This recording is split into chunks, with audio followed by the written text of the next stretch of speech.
There's a certain kind of thought that only shows up when you're completely exhausted. Not during the day, not when everything feels normal, but late at night, when your brain doesn't quite have the energy to filter things the way that it usually does. It starts simple, a near miss, a moment that could have gone very differently. And then the question shifts. Not, what if I didn't make it, but something stranger. What if, from my perspective, I always do make it? There's a theory that suggests you never experience your own ending, not because you can't die, but because you can only be aware in the moments where you're still here. Tonight, on the Midnight Drive, we're going to sit with an idea that sounds completely impossible.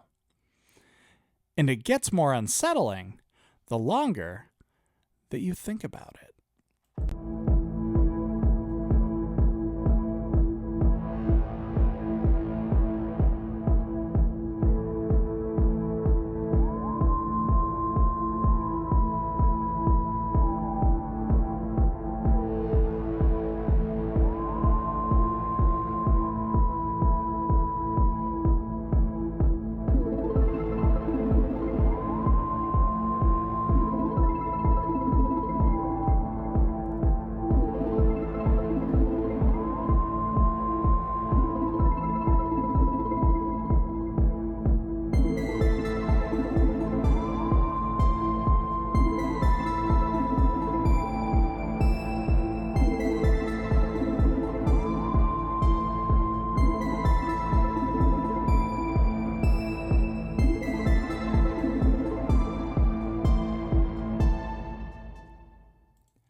There's a certain kind of thought that doesn't show up when you're well rested.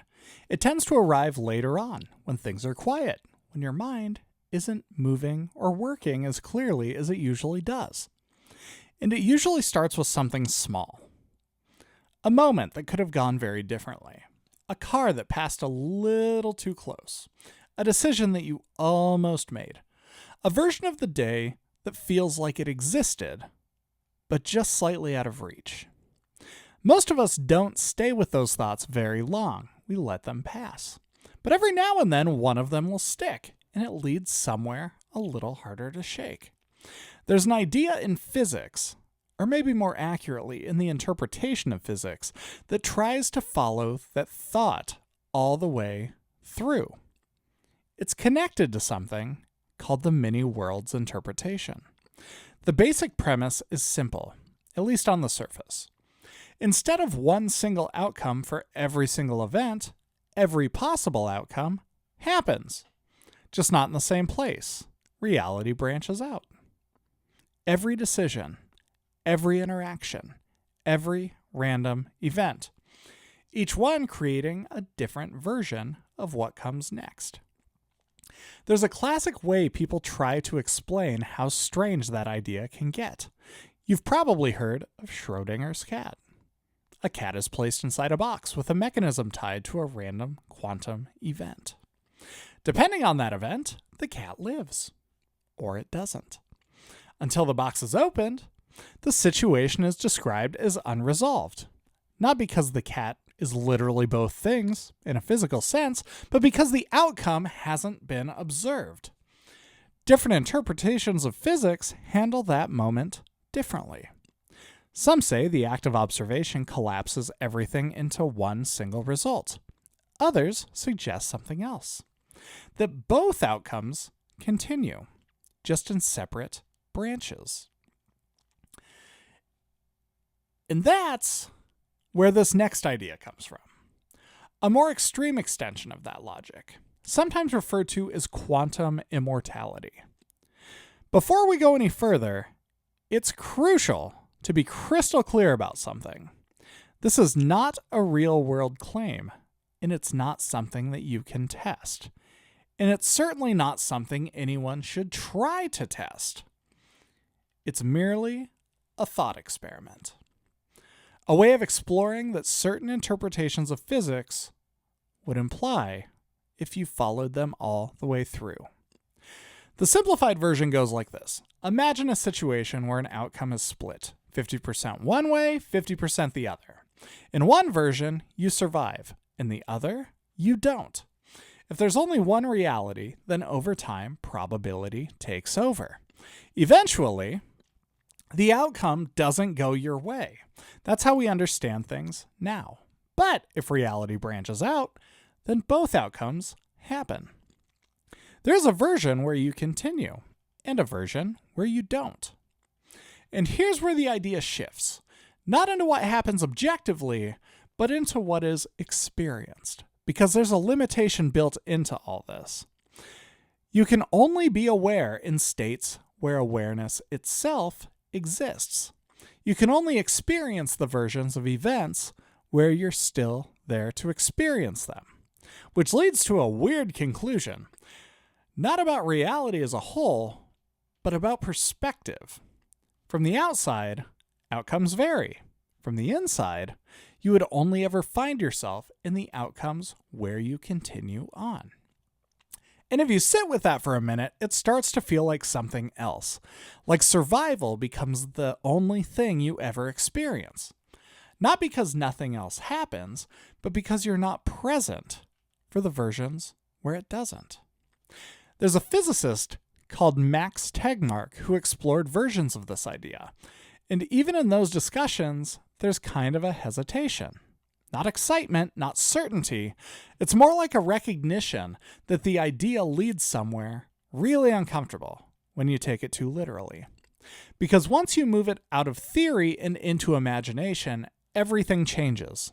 It stops being abstract and starts becoming personal. You can see that shift in the way that people talk about it. Not in academic papers, but in conversations, online, late at night around the campfire.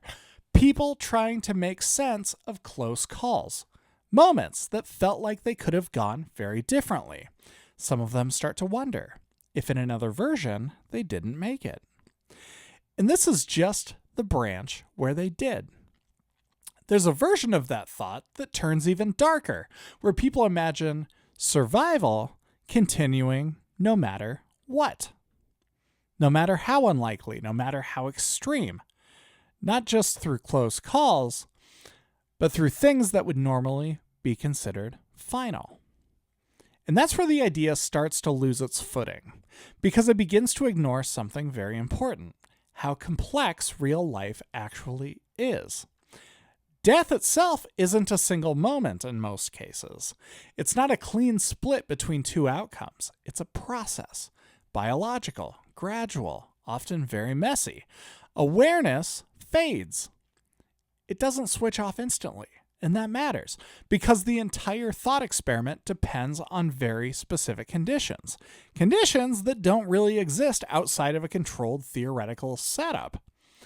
There are also problems with probability. Even in models where multiple outcomes exist, they don't all carry the same weight. Some outcomes are far more likely than others. And over time, those differences become overwhelming. The idea that you would always find yourself in the most unlikely outcome over and over again doesn't line up with how probability works, even in those models. So when people ask if this means, so, I'll live forever? The honest answer is no. Not in any physical sense. Not in any measurable way. And not in a way that replaces how life actually works. But the idea still lingers. Not because it's proven, not because it's widely accepted, but because of what it does to your perspective. It takes something very familiar, a near miss, a moment that could have gone very differently, and stretches it just enough to feel unfamiliar.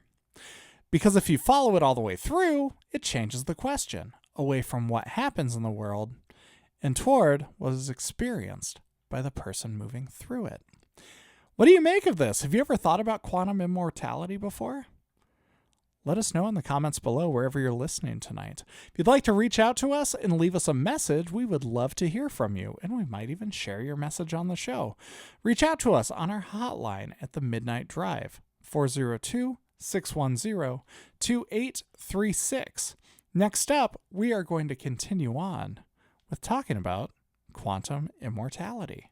So there's a version of this that people don't usually start with. It's not the theory itself, it's not the physics, but the feeling it creates once it all settles in. Because for some people, it doesn't feel interesting. It feels overwhelming. If you look up discussions about quantum immortality, you'll find a pattern. Not in the explanations, but in the reactions. People don't just ask if it's true, they ask for reassurance that it isn't, that it can't be. Because if you take the idea too far, it stops sounding like survival and starts sounding like something else entirely. There's a version of the thought that goes like this.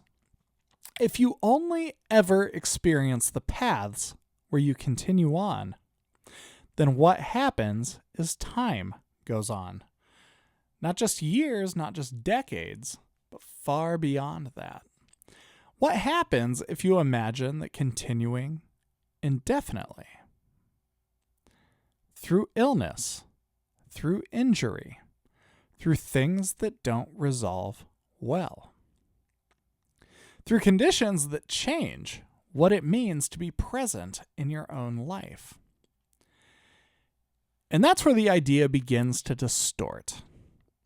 Because it assumes something that doesn't hold up under closer inspection, that awareness remains stable, that experience continues in a consistent, recognizable way. And there's always a clear you moving forward through time. But that's not that's not how reality works, not physically, not biologically, and not in any way that we can actually observe. There's a detail in the original thought experiment that often gets overlooked. It relies on a very clean split, a moment where awareness either continues or it doesn't. No in between, no transition. But real life doesn't follow that structure. Awareness isn't binary. It fades, it changes, it can be altered, reduced, interrupted. And that matters because once awareness changes, the entire premise of what you experience changes with it. There's also a second layer that rarely gets addressed, the difference between possibility and probability. Even in a theoretical model where multiple outcomes exist, they don't all happen in equal ways. Some are overwhelmingly more likely. Others are so unlikely that they effectively disappear when you look at the system as a whole. And over time, those differences start to compound. They don't stay balanced. As a matter of fact, they diverge. So this idea that someone would continue experiencing only the most unlikely outcomes over and over and over again, moving further and further away from what's typical, doesn't fit very nicely with how those systems actually behave, even in theory. But the emotional response to the idea doesn't always follow that reasoning. Because the mind doesn't always stay in the framework of probability. It jumps to imagery, to extremes, to the furthest possible version of what something could possibly mean. You can see that in the way that people describe their fear of it. Not in technical terms, but in scenarios. Being stuck. Continuing indefinitely in a state that never improves. Outlasting everything. Outlasting everyone. Watching the world change in ways that move beyond anything recognizable. Eventually reaching a point where nothing familiar remains. And if you dare to let your mind follow that path, it becomes difficult to pull back. Because it turns a thought experiment into something that feels very personal. something that feels like it could apply directly to your own experience. There are also stories that circulate around this idea. People describing moments where they felt like something should have ended differently. Near misses. Accidents that didn't happen. Situations where timing felt off. Then the interpretation gets layered on top. Maybe in another version, it didn't happen. Maybe this is just the version where it didn't. Some of those stories go even further, into experiences that feel disorienting. Moments where reality itself feels slightly out of alignment. Memories that don't match. Details that seem different. And those experiences get pulled into the same framework, as if they're some kind of evidence of something branching out, something shifting. But there's an important distinction here between an experience and the explanation we attach to it, because the human mind is very good at filling in gaps. We've talked about that several times on the program. It creates meaning where something feels unresolved, especially when the experience itself is intense or confusing or difficult to explain. And when you combine that with an idea like this, one that already deals with multiple possibilities, it becomes very easy to connect the two, even when there isn't a direct link. There's also something else that happens underneath all of this. Something quieter, but just as important. Control. Or more specifically, the lack of control. Ideas like quantum immortality tend to show up in moments where people are already thinking about uncertainty, about how little control we have over outcomes in general. How many things are decided by variables that we don't see, and how often we move through life assuming stability, even when that stability isn't guaranteed. So when a concept comes around that suggests maybe the outcome you experienced is filtered in some kind of way, maybe there's a version of events that you never have to face, it can feel both comforting and very unsettling at the same time. Comforting because it removes the idea of a final moment from your perspective. Unsettling because it replaces it with something undefined, something that doesn't resolve. But when you step back from it all and look at it for what it actually is, the shape becomes clearer. It's not a proven theory. It's not something that you can verify. And it's not something that replaces our understanding of how life itself works. It's a thought experiment built on a specific interpretation of quantum mechanics, extended into a question about perception. And like most thought experiments, its purpose isn't to give you an answer, it's to show you something about the way you're thinking. In this case, it highlights a boundary, the difference between what exists and what you experience. Because no matter how complex reality might be, no matter how many possibilities exist, your awareness only ever moves through one path at a time. And everything outside of that path, whatever it might be, remains slightly out of reach. Not because it isn't there, but because you're not there to experience it. And you know what? Maybe that's enough. Not as an explanation, not as a conclusion, but as a way of understanding the limits of perspective. That your experience of reality, no matter how it's structured underneath, is always going to feel continuous. Always going to feel like it's moving forward, right up until the point where it doesn't. What do you think? Are you going to try this thought exercise? Maybe you did the thought exercise as I was talking to you. How did it go for you? Let us know in the comments below wherever you're listening. Reach out to us on the Midnight Drive, on our hotline. Leave us a message. Tell us what it was like. 402-610-2835. 3-6. We're going to continue on with quantum immortality after this. There's a point where an idea like this stops feeling distant. Not because anything about the theory has changed, but because of how long you've been sitting with it.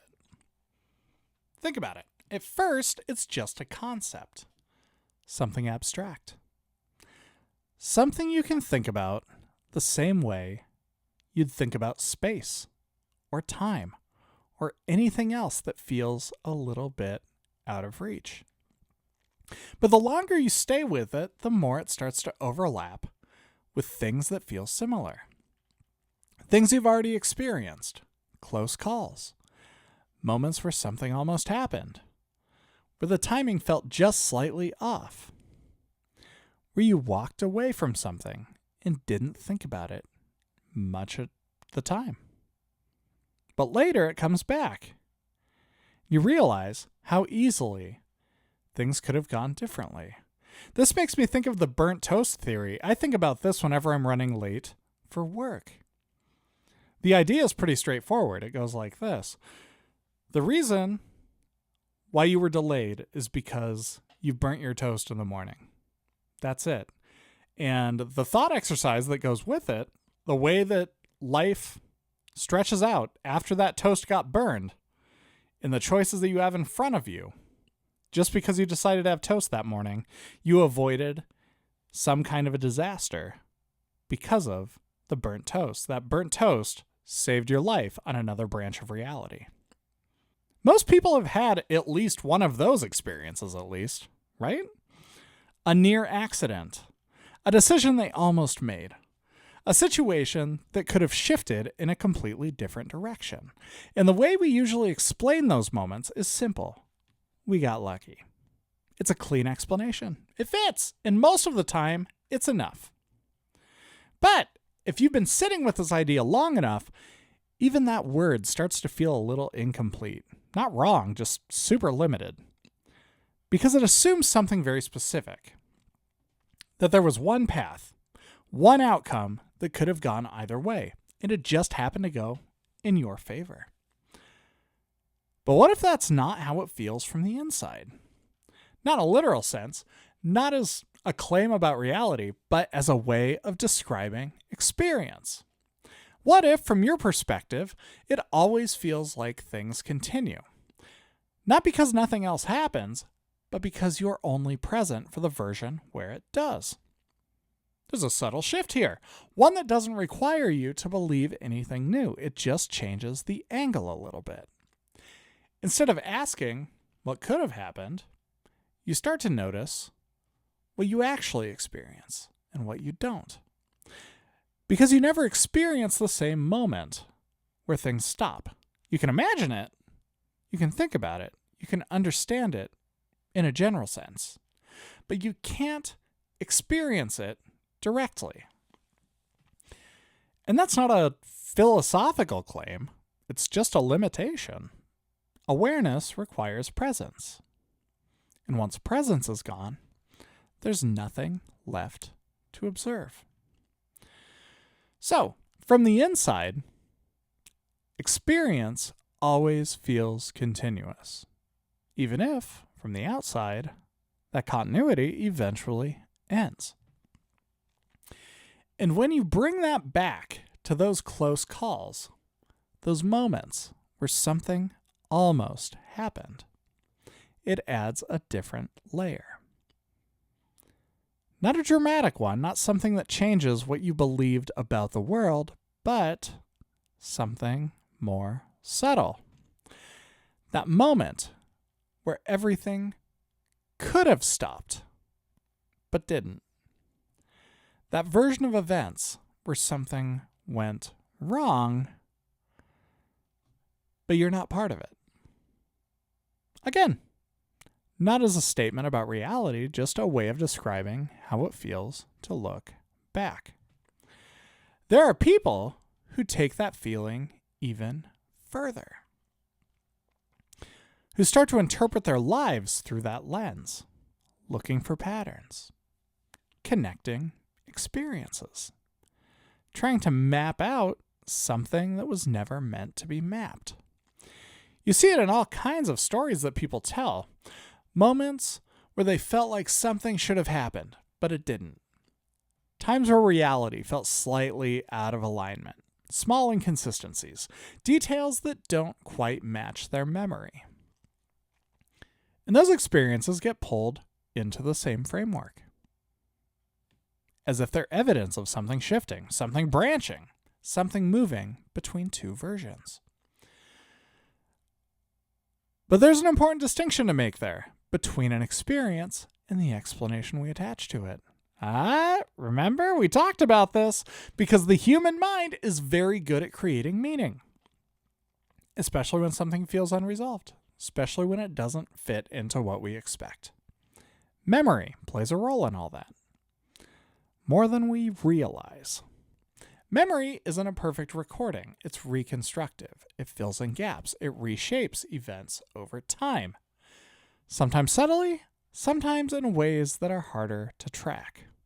So when something feels slightly off, when a detail doesn't quite line up, there are a lot of possible explanations. And most of them don't require anything beyond how the brain processes information. But when an idea like this is already in place, it becomes an easy lens to apply. A way to make sense of something that feels just out of reach. And once that lens is there, it can start to influence how you interpret new experiences, even ordinary ones. That's not a flaw, it's just how perception works. We build frameworks, and then we use them. Which is why it's important to come back to what this idea actually is: a thought experiment. Not a model of reality, not a proven mechanism, not something that overrides everything else that we understand about how life works. It's a way of exploring a boundary. The boundary between what exists and what is experienced. Because no matter how complex reality might be underneath, no matter how many possibilities might exist, your awareness only ever moves through one path at a time. You don't experience the alternatives. You don't observe the branches. You don't move between versions. You just move forward, moment by moment, through a sequence that feels continuous from the inside, even when there are gaps, even when there are changes, even when something shifts in a way that you can't fully understand or explain. It still feels like a single thread. And maybe that's the part that sticks with people. Not the idea of immortality, but the idea of continuity. That from your perspective, there's never a moment where experience just stops. There's only ever the next moment that you're aware of. And everything else, whatever it might be, sits outside of that awareness. Not because it isn't real, but because you're not there to experience it. And that raises a question. Not about whether you continue on forever, not about whether reality's branching out or not, but about how much of your understanding of life is shaped by the fact that you only ever experience it from the inside. That you never see the full picture, only the version that unfolds right in front of you. Maybe that's enough. Not as an answer, not as a conclusion, but as a reminder that whatever else might be happening underneath, whatever possibilities might exist beyond your awareness, your experience of reality is always going to feel like one continuous line. Moving forward, right up until the point where it doesn't. Whatever that point looks like, it's not something you ever get to step outside of and observe. only something you approach, one moment at a time, without ever seeing where it ends. These are the kinds of conversations that I live for when I'm taking any kind of midnight drive with anybody. So I'm glad that you're along for the ride with me tonight. There's something that happens when you sit with ideas like we've been talking about for long enough. It starts to lose its sharp edges. Not because it's been resolved, but because your mind stops trying to chase it all the way to the end. At first, there's a pull, a need to figure it out, to decide whether it's true or not, to follow every implication until you reach some kind of conclusion. But this isn't the kind of idea that gives you one. It doesn't land anywhere solid, it just keeps extending. It's a paradox. Eventually, that changes the way you relate to it. Not as something to solve, but as something to notice. Because underneath all of it, the theory, the interpretations, the reactions, there's a much simpler observation. You are always experiencing this moment. Not the alternatives, not the branches, not the versions of events that didn't unfold, just this one. And no matter how complex reality might be underneath, no matter how many possibilities might exist, your awareness only ever moves through a single path. That doesn't make the other possibilities real or unreal. It just places them outside of your experience. And once you recognize that, the idea of quantum immortality starts to shift. It becomes less about surviving everything, less about extending forever, and more about the limits of perspective. Because from the outside, we understand that life ends. We see it happen. We experience loss. We know, in a general sense, how things unfold. But from the inside, it never feels like an ending when it's happening.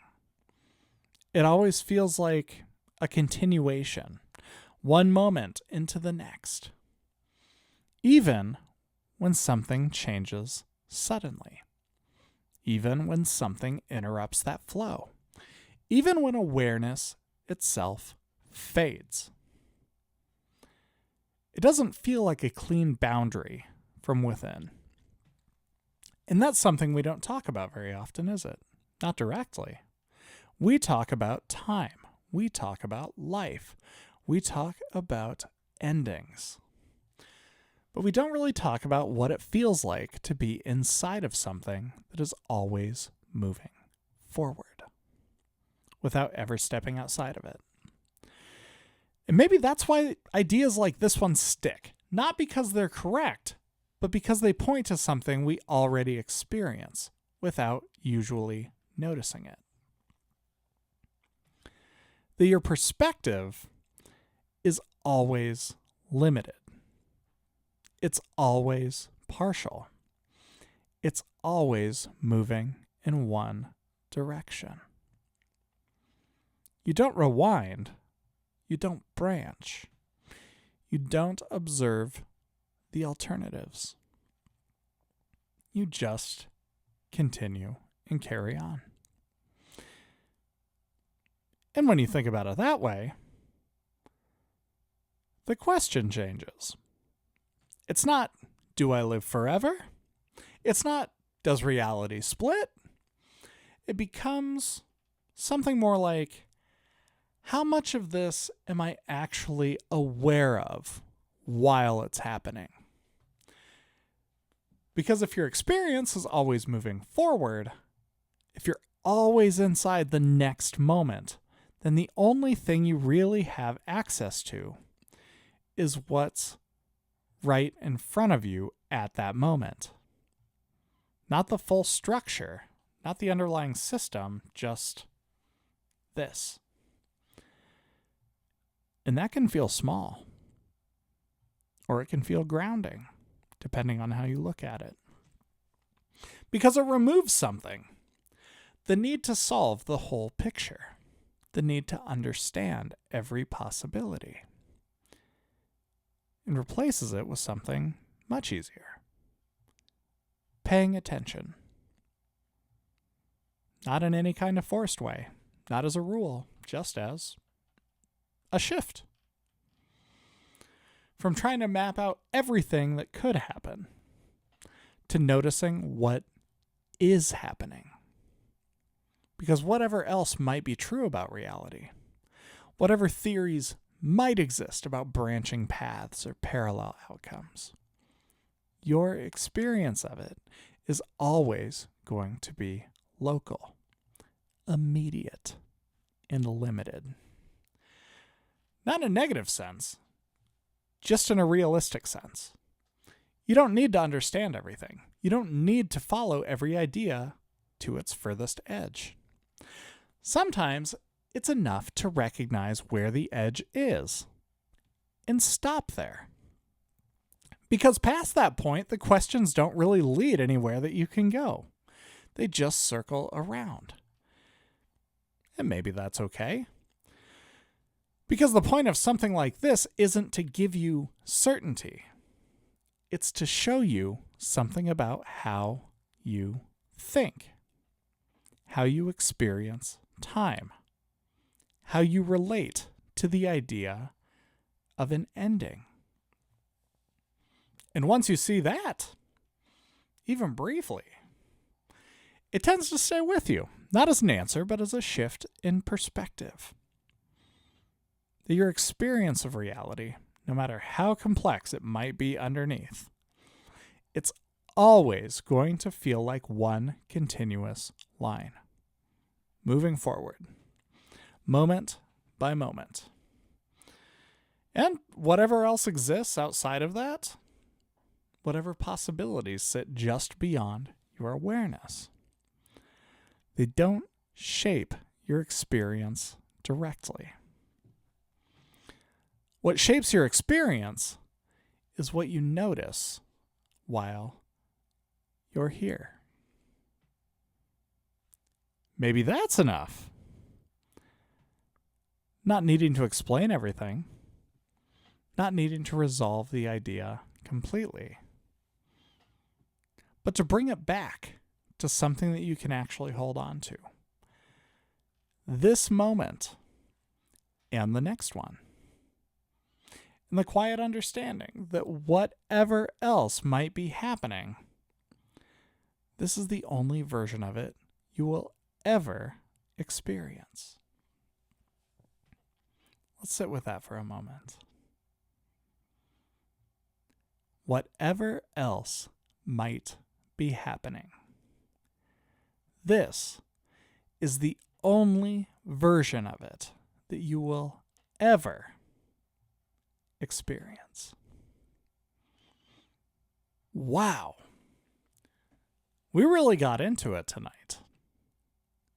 As I said before, these are the conversations that I live for. My favorite parts about spring, summer, and fall is just hanging out in my backyard, the small fire going, and having conversations with friends, tossing around ideas like this, paradoxes, big questions that don't have certain answers. It's one of my favorite things. I want to thank you for joining us here tonight on the Midnight Drive.